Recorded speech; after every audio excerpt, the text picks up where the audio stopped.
Good evening to you. I'm Danilo Evangelista, and welcome to the late evening update on Tropical Storm Bertha in the Gulf of Mexico, which continues to track towards the Gulf Coast, and it has intensified throughout the day today. And I do want to quickly say I apologize for not uploading a update video earlier in the day. My schedule kind of made it hard for me to do so, but I wanted to get a video out to you guys, so here it is. We're going to talk about the latest on what is happening with Bertha, what it's expected to do. Obviously, it's more than likely going to bring tropical storm impacts here to the central Gulf Coast, as it is now a tropical storm, and once again, it's intensified throughout the day today. So, with that being said, let's hit the latest stats on Bertha right now here in the Gulf. This is the latest advisory from the National Hurricane Center. Maximum sustained winds are at 60 miles per hour with a minimum central pressure of 997 millibars, located at 29.3 north and 87.4 west, moving west right now at 6 miles per hour. Here's the latest look satellite-wise at Bertha.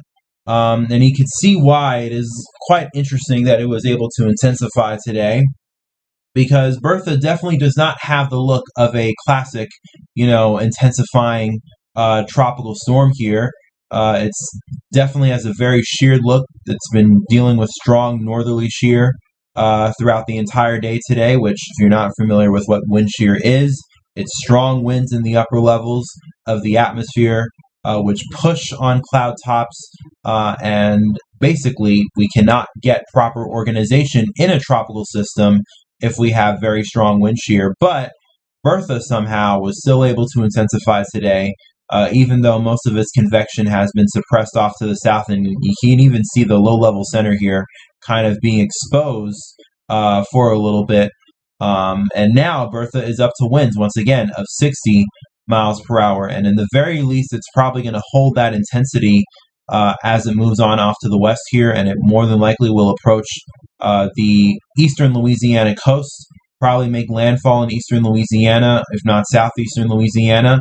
It's really going to depend on what the low-level center does here, because sometimes if these convective bursts get strong enough, and we've actually seen this consistently throughout the day, they would kind of tug on the low-level center and bring it a little bit south.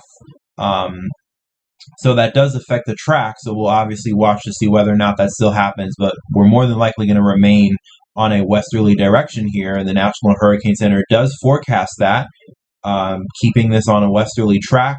Probably going to make landfall sometime early in the afternoon tomorrow in eastern Louisiana, where there are tropical storm warnings in effect right now, and they extend all the way from Morgan City, Louisiana, I believe, up into the western portion of Florida here, the northwestern portion of Florida, including the Panhandle and the entire Gulf Coast in between. And we also have tropical storm watches in effect for inland, just inland of the coast of Mississippi, and stretching towards western Louisiana here, because even though we are looking at an initial landfall from the National Hurricane Center, at least according to the National Hurricane Center, and I'll show you with the model track guidance in a little bit, even though we are looking at an initial landfall in eastern Louisiana, there's still a chance that we could see a slight southwesterly, dip or bend towards the southwest a little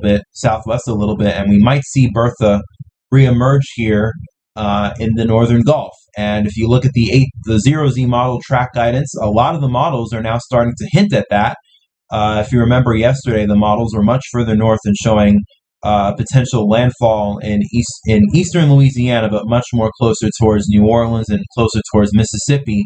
But now a lot of the models are having Bertha scrape the southeastern portion of Louisiana near the Mississippi Delta, but more than likely still, we are probably looking at a landfall here in eastern Louisiana within the next 24 hours.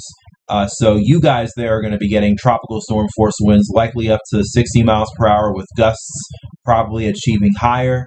Heavy rainfall, flash flooding, that'll definitely be a big issue here in southeastern Louisiana, as well as surge, and I'll go over those impacts that you should expect here along the Gulf Coast no matter what in a little bit, but this does make things more interesting, especially for Texas and western Louisiana, as this will move back over water, and maybe will Bertha have another shot at re-intensifying once again as this heads towards the Texas coastline. We will see, but let's actually go through the hurricane models right now to show you what might actually happen. And the hurricane models, and I'm using the hurricane models right now because I believe they're probably our most accurate bet in terms of model guidance for Bertha right now, given that we actually have a hurricane model with Bertha, since it is a tropical storm after all. And the starting off with the H-Wharf, one of the most reliable hurricane models out there, they have Bertha continuing on a westerly track here, eventually making landfall in eastern Louisiana, but then keep the storm just inland of the coast to where it eventually dies off and becomes a remnant low over western Louisiana and leading into Texas. So the H-Wharf does not keep this offshore. The HAFS model, which is another very accurate model, interestingly enough, they actually bring Bertha further to the north here and make this landfall over Alabama. Although looking at the latest 0Z model track guidance, you definitely don't see that happening anymore. None of the models actually bring this north anymore into either Alabama or Mississippi. So we're probably going to see that change here on the 0Z model track guidance. And that is very interesting. We are seeing shifts and trends occur with Bertha. And it is all thanks to the fact that we have a lot of deep convection right now, even though this is still getting sheared. As I said before, this deep convection associated with Bertha sometimes tugs on the low-level center and kind of dips it back towards the south so that the low-level center can try to recouple with the deep convection here. And because of that, we've been seeing slow shifts in the track throughout the day here, further and further south. And, sometimes we could see some very interesting things happen here, though the HAFS is not showing it. But one model that is showing it, that has been getting a lot of attention online, has been the HMON, because the HMON shows Bertha generally remaining in strength around 993, 994 millibars for the next 2 hours, and then landfalling in southeastern Louisiana. But you do see here, it continues to show a lot of these southerly jogs occur over the next few hours. And then, interestingly enough, the HMON, unlike the other hurricane models, actually keep Bertha offshore south of Louisiana, or bring it back offshore south of Louisiana into the Western Gulf. And you can see what happens here with the model.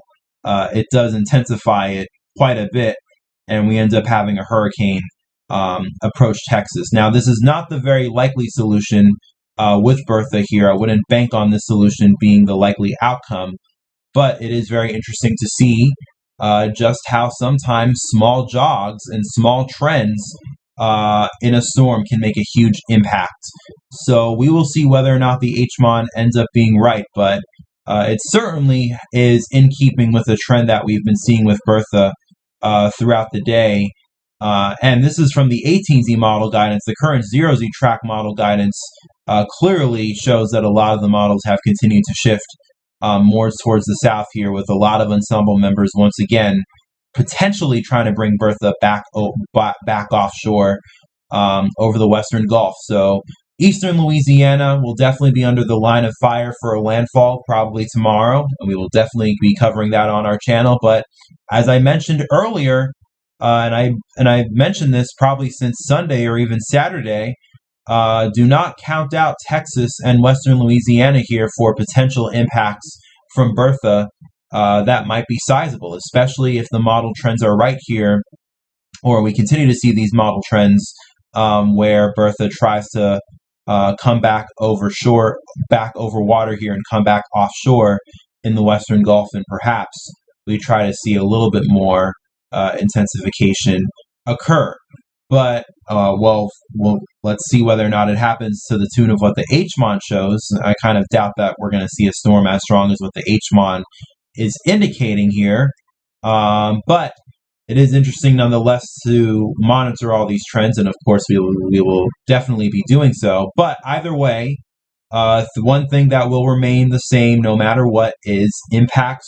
Tropical storm impacts are definitely coming to the northern Gulf Coast here, especially for eastern and southeastern portions of Louisiana, probably including the New Orleans metro, where tropical storm conditions are expected and a tropical storm warning is in effect right now. But besides that, coastal flooding will be an issue, flash flooding and storm surge as well. All factors that we typically see when it comes to landfalling tropical storms, but I do want to point it out there because those are significant impacts other than just the wind or the category of the storm. And especially when it comes to storm surge and rainfall, they tend to be the most significant impacts most of the time, and people tend to underestimate them. And in fact, let's show you what the risk of flash flooding is right now. And it's mainly marginal throughout most of the Gulf Coast here. Again, it's probably going to peak the most over central and southern Louisiana here as Bertha comes on shore. And that's mainly due to the lopsided nature with most of the convection and most of the precipitation associated with Bertha being pushed off to the south due to the wind shear. So we're probably going to see only limited amounts of rainfall here along the Gulf Coast, but something that will still remain is the storm surge. 2 to 4 feet of storm surge expected right now for eastern Louisiana and Mississippi. And that is definitely not nothing. That is, that is larger in height than probably a small child, and will definitely still cause problems with flooding along the coast here, and more than likely will cause damage. Remember, as I said before, flooding, especially with rainfall and storm surge, tend to be the number one killers when it comes to tropical cyclones. So you cannot underestimate these impacts, which will be coming nonetheless. But of course, especially when it comes to more significant impacts for potentially more people, we will have to watch the trends with Bertha and see whether or not we continue to see southerly jogs here, which might push the storm back out over water after it makes an initial landfall in Louisiana, which could potentially mean more issues for Texas. So we'll be monitoring that very closely here over the next few days, and I hope you all keep it tuned. Again, I'm sorry for not posting a video earlier today. I know the only time I was able to get a video out to you was late in the night at 10 o'clock, so I'm not necessarily sure how many people are actually going to see this, but if you saw this video and you liked what you saw and you want more, as I always say, I would really appreciate if you like the video and subscribe to the channel, and make sure to turn on the notification bell so you can get videos the moment, down to the literal second that I upload them. So make sure to stay tuned, and I promise you we will have a lot more coverage on Bertha coming over the next few days, probably with some live streams here on YouTube as well. Maybe tomorrow we'll be covering the initial landfall of Bertha in the very least, or at least starting to seem that way, that we might be only dealing with an initial landfall in eastern Louisiana. I might cover that live on YouTube tomorrow, but I'll also definitely make sure to have an update by tomorrow morning, early tomorrow morning as well, to cover the latest on what we are dealing with Bertha then. So again, make sure to stay tuned for all of that. With that being said, though, enjoy the rest of your evening. That's going to wrap it up for now. Stay safe. Continue to watch the tropics. I'm Danilo Evangelista, and I'll be back with more tomorrow.